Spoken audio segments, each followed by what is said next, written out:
फिलहाल हम ले चलते हैं आपको उत्तराखंड के चमोली जिले में, जहां पर बद्री विशाल धाम का ये रास्ता आपको नजर आ रहा होगा। आपको बता दें, बड़े भाग्यशाली होते हैं वे लोग जो दर्शन पा जाते हैं बद्री विशाल धाम की। लेकिन उससे पहले हम आपको जरूरी बात बताने जा रहे हैं कि आज हम इस वीडियो में बात करने वाले हैं भारत के अंतिम गांव माना के बारे में, जो भारत का आखिरी गांव है और अब बन चुका है पहला गांव।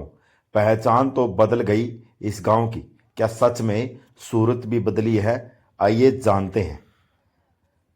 मस्ती में झूमते गाते हुए हम पहुंच चुके हैं बद्री विशाल धाम के बिल्कुल नज़दीक।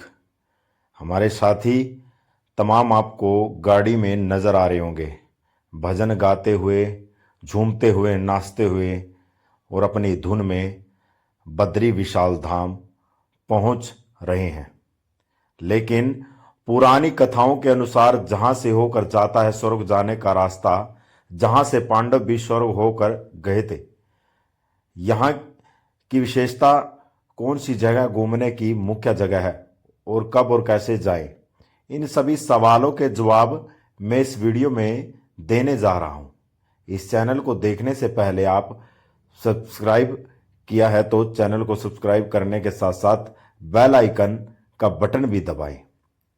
माना गांव तिब्बत की सीमा पर स्थित भारत के राज्य उत्तराखंड का अंतिम गांव है और यह राज्य के चमोली जिले में स्थित है।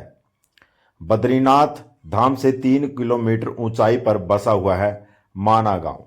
माना गांव में अपनी सांस्कृतिक विरासत के साथ साथ कई अन्य कारणों में भी फेमस है।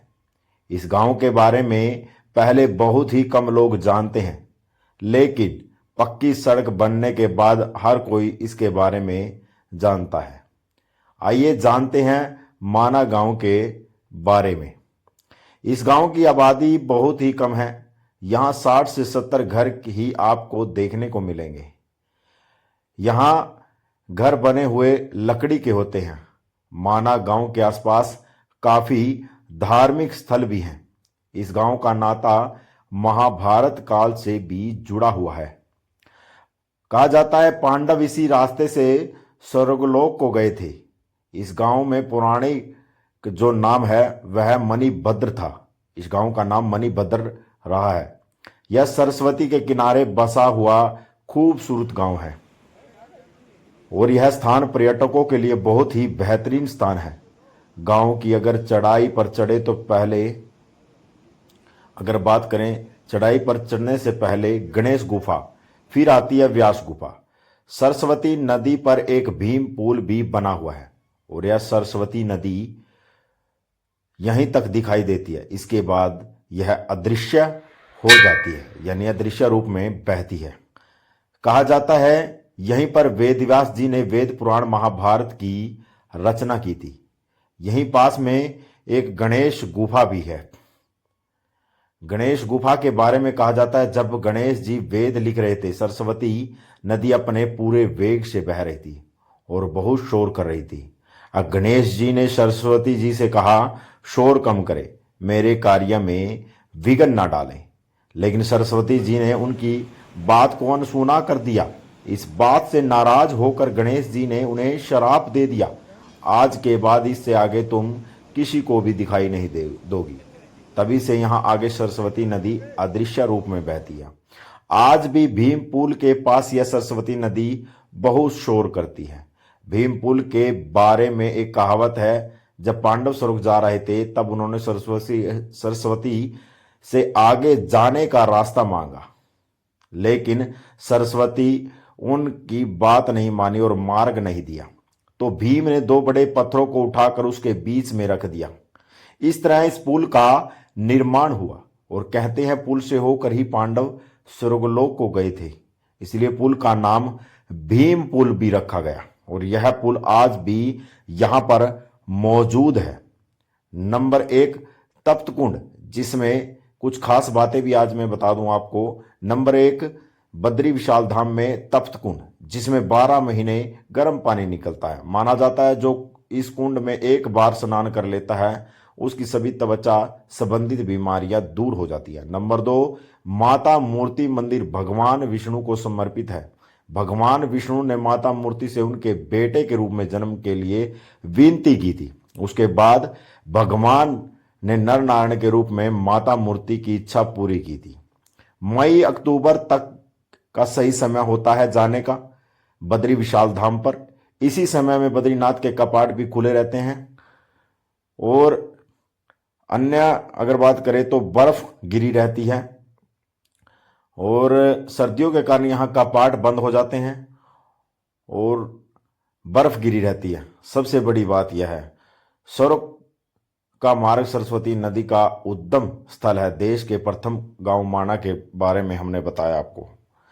और 21 अक्टूबर 2022 को माणा में आयोजित एक कार्यक्रम में प्रधानमंत्री नरेंद्र मोदी ने मुख्यमंत्री पुष्कर सिंह धामी द्वारा माणा को भारत के अंतिम गांव के बजाय देश का पहला गांव कहे जाने पर मोहर लगाई। तभी से अब ये पहला गांव बन चुका है। अंतिम गांव था, पहला गांव बन चुका है। मेरे लिए तो बॉर्डर पर बसा हर गांव देश का पहला गांव है। देश का पहला गांव बनने के बाद माणा को देश और दुनिया में एक अलग पहचान भी मिली है। जिस गांव के बारे में लोग दूर दूर तक नहीं जानते थे, वो गांव पिछले 1.5 साल से अचानक गूगल पर सर्च किए जाने लगा। बहुत बड़ी बात है। संस्कृति से जुड़ा हुआ अंतिम गांव हुआ करता था, लेकिन आज पहला गांव बन चुका है ये। तो ये तस्वीरें बद्री विशाल धाम की हम आपको दिखा रहे हैं।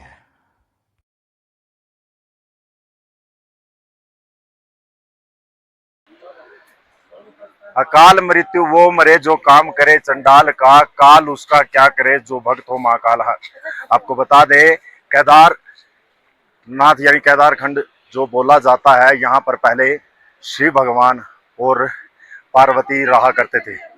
लेकिन दुर्दम नाम के एक राक्षस जब यहाँ पर तपस्या की उसने, तब मानो तो भगवान विष्णु ने लीलाएं रची।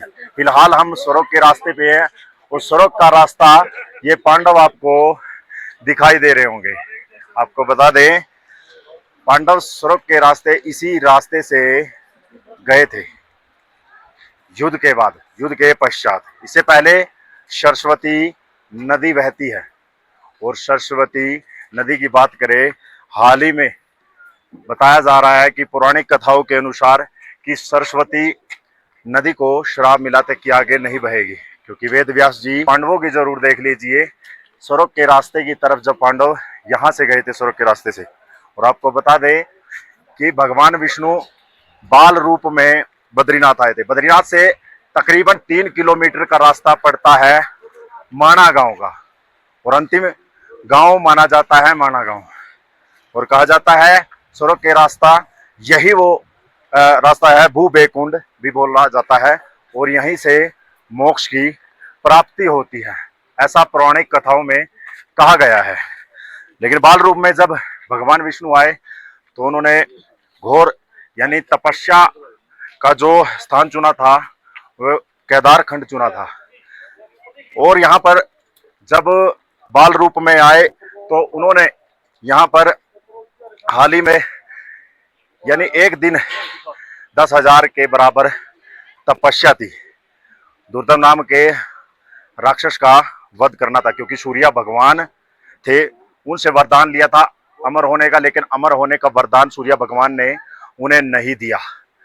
लेकिन फिर उसने कवच मांगे, 1000 कवच, यानी मेरा वध, उसकी वध की बात करें, मेरा वध वही व्यक्ति कर सकता है, वही देवता कर सकता है जिसने 10,000 तपस्या की हो, 10,000 वर्ष तपस्या की हो। लेकिन 10,000 तपस्या कहां पर निश्चित थी, लेकिन आपको बता दें कि लगभग 10,000 एक दिन की तपस्या थी, वो 10,000 के बराबर थी, यानी केदारखंड में। और यहीं से भगवान विष्णु ने बाल रूप में आए और मां पार्वती की गोद में विराजमान हुए, और वो अपनी कुटिया में ले गई उन्हें, जब वो रोता और बिलखता रहा। लेकिन भगवान शंकर ने कहा, ये कोई बालक जो आप समझ रहे हो, ये कोई ऐसा बालक है ना तो कोई पैड छपी हुई है, ना कि इसके माता पिता की। तो ये बालक कोई ऐसा वैसा बालक नहीं है। लेकिन शिव शंकर भगवान के समझाने के बाद भी माता पार्वती नहीं मानी, क्योंकि दयालु माँ थी और ममतामयी माँ थी, और माँ ने कुटिया में बैठा लिया। फिर पूरी कहानी शुरू होती है बाल रूप में, जब विष्णु भगवान ने बताया कि मैं दुर्दम नाम का, यानी शस्त्रिया कवच जिसका नाम पड़ा है, उसका वध करने के लिए मैंने अवतार लिया है। फिलहाल स्वर्गलोक की ये तस्वीरें हैं जहां से इस वक्त हम आपको दिखा रहे हैं। दूर दराज से लोग आते हैं मत्था टेकने के लिए, और लोग दर्शन पाने के लिए अलग अलग इलाकों से लोग आ रहे हैं। बड़े भाग्यशाली होते हैं लोग जो इनके दर्शन करते हैं, यानी मोक्ष भू बैकुंठ धाम कहा जाता है इसको। ये तस्वीरें हैं, देख लीजिए। इसी रास्ते से यानी स्वर्गलोक को गए थे पांडव। ये तस्वीरों में हमको पांडवों की प्रतिमा मूर्ति आपको नजर आ रही होगी। जिस रास्ते से स्वर्गलोक को गए थे पांडव, देख लीजिए यही वो रास्ता है, और यही से ये तस्वीरें हम फिर से यादगार बना रहे हैं। आपको द्रौपदी मैया नजर आ रही होगी, तमाम पांडव आपको नजर आ रहे होंगे। स्वर्ग का रास्ता यानी मोक्ष का द्वार।